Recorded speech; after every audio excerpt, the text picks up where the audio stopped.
क्या कहना चाहेंगी, क्या समझाना चाहेंगी आप हमारे दर्शकों को?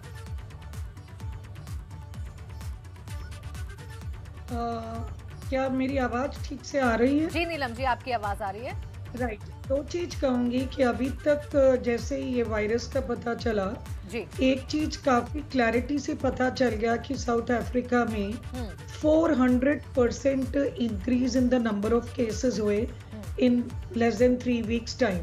तो इसमें दो राहें नहीं है कि हमें ये समझ आ गया कि ये बहुत ही ज्यादा सिवियरिटी वेरुलेंट है, कि मतलब जो भी इसके आगे पीछे लोग आएंगे वायरस के तो वो उसको अपने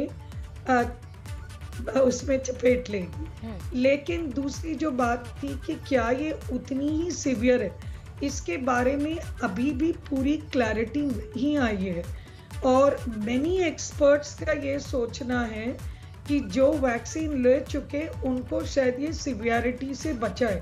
तो मेरा पहले मैसेज सारे देशवासियों के लिए, ना ही उत्तर प्रदेश बट सारे देशवासियों के लिए यही रहेगा कि वैक्सीन लेना बहुत जरूरी है। जिन्होंने 1 डोज ली कृपया करके 2 लें, और जिन्होंने 2 डोज ली ठीक है, क्योंकि यूनिवर्सली ये सोच रहे हैं एक्सपर्ट्स की शायद वो बचाए। और अभी भी काफी यही सोचना है कि शायद डेल्टा वायरस जैसी खतरनाक इन टर्म्स ऑफ सिवियरिटी नहीं है, लेकिन डेल्टा से ज्यादा इन्फेक्शियस है। बिल्कुल, देखिए इन बातों का ध्यान तो रखना ही होगा डॉक्टर नीलम, कि हमें खुद अपना ध्यान रखना होगा और आसपास ये वायरस ना फैले हमारी वजह से, ये भी हमें ही सुनिश्चित करना होगा। डॉक्टर अंकित, मैं आपके पास आऊंगी, इससे पहले डॉक्टर वेदव्रत सिंह जी के पास चलते हैं, डीजी हेल्थ हैं यूपी के।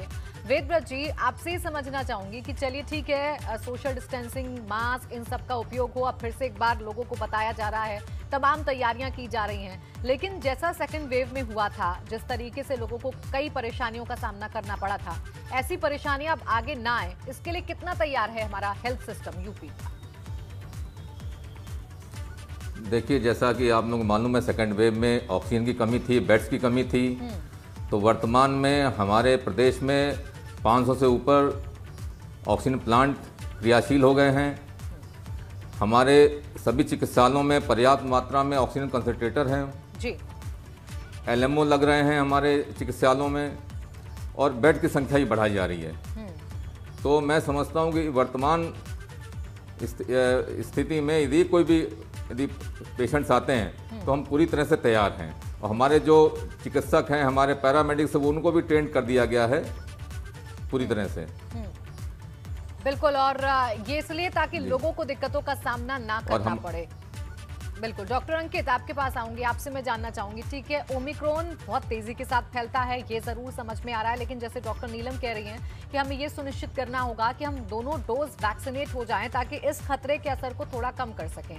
आपको क्या लगता है, क्या कहती हैं स्टडीज, ये आने वाला जो खतरा है ये कितना बड़ा है? हाँ, नमस्कार जी, मेरी आवाज आ रही है? जी अंकित जी। देखिए, कोई भी अभी हमें कोविड के वायरस में 3-4 चीजें बहुत इंपॉर्टेंट होती हैं, जो डॉक्टर नीलम ने भी कहा कि सबसे पहले तो कि इन्फेक्टिविटी कितनी है, मतलब ट्रांसमिशन रेट कितना है उसका, कितनी जल्दी से वो ट्रांसमिट हो पा रहा है। दूसरा कि उसका सीवियरिटी कितनी है लोगों के ऊपर में। तीसरी पॉइंट जो हो जाती है, अब जो हम देख रहे हैं कि री इन्फेक्शन का चांसेस क्या है single dose of Covid vaccination में, और डबल डोज जिसने ले रखा है उसका री इन्फेक्शन के चांसेस क्या हैं, और जिसको पहले कोविड हो चुका है उनमें री इन्फेक्शन के चांसेस क्या हैं। तो अगर अभी तक, क्योंकि अगर हम ये देखा जाए कि फर्स्ट टाइम ये कोविड वायरस 9 नवंबर को साउथ अफ्रीका में देखा गया, जिसकी पुष्टि 24 नवंबर को हुई थी जी। तो अभी 10-12 दिन हुए हैं। जो चिंता वाली बात ये डेफिनेटली है कि जो साउथ अफ्रीकन हमारे डॉक्टर्स हैं, उन्होंने भी से जो बात हुई थी, उन्होंने भी यही कहा है कि जो पहले हमारे पास केसेस 200 से 300 आ रहे थे, अब वो डेली के केसेस बढ़ के 2000 से 3000 हो गए हैं जी। तो नंबर ऑफ केसेस जरूर राइज किए गए हैं। जहां रही सीवियरिटी की बात, सीवियरिटी वाली बात जो आ रही है, क्योंकि इट इज वेरी, अगर बहुत जल्दी है, क्योंकि जो सीवियरिटी के बारे में बोल पाना, अगर आप हमें ने जो डेल्टा वायरस के बारे में भी देखा था, वो 3 वीक्स 4 वीक्स के इन्फेक्शन के बाद ही हमें एक आइडिया लगता है कि जो ये वायरस है वो कितना सीवियर होगा। और तीसरी बात जो रही री इन्फेक्शन की, डेफिनेटली जो अभी तक देखा गया केसेस में गए हैं कि जो सिंगल डोजेस में भी इनमें री इन्फेक्शन हो रहे हैं, इवन जो कोविड डबल वैक्सीनेशन जो लिया गया है उनमें भी इन्फेक्शन हो रहे हैं बट कम हो रहे हैं और सीवियरिटी जो है वो काफी कम रह रही है कंपेयर टू जिन्होंने अभी तक वैक्सीनेशन नहीं लगाया हुआ है। तो इन चीजों को देखते हुए अभी मेरा यही कहना है कि जो मेन हमारे पास चीजें हैं कि हमें पैनिक नहीं करना है, बट जो सबसे कोविड का ये महामारी स्टार्ट हुई है और जो हम चीजें बोलते आ रहे हैं कि मास्क पहनना, सोशल डिस्टेंसिंग रखना, बिल्कुल देखिए पैनिक नहीं होना है, लेकिन अपना ध्यान तो जरूर रखना है। और